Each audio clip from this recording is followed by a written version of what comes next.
Un moment de grâce devant le Palais Garnier ce mardi. Pour défendre le régime de retraite, les danseuses de l'Opéra de Paris ont fait le choix de se produire gratuitement pendant 15 minutes en exécutant des tableaux du Lac des Cygnes.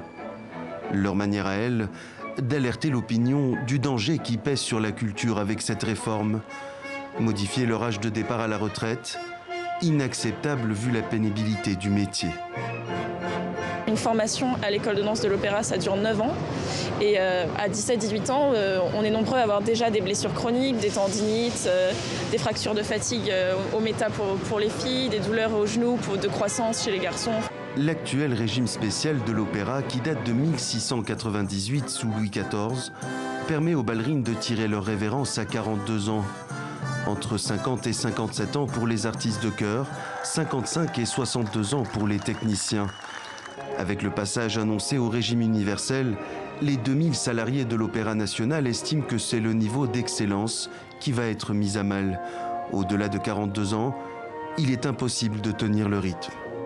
Sur le Lac des Cygnes, c'est 15 ans de sacrifice, c'est du travail quotidien. Si on veut continuer à voir de jolies danseuses ou de jolis danseurs sur scène, on ne pourrait pas continuer jusqu'à 64 ans, c'est pas possible. Après 20 jours de grève, 45 spectacles ont déjà été annulés.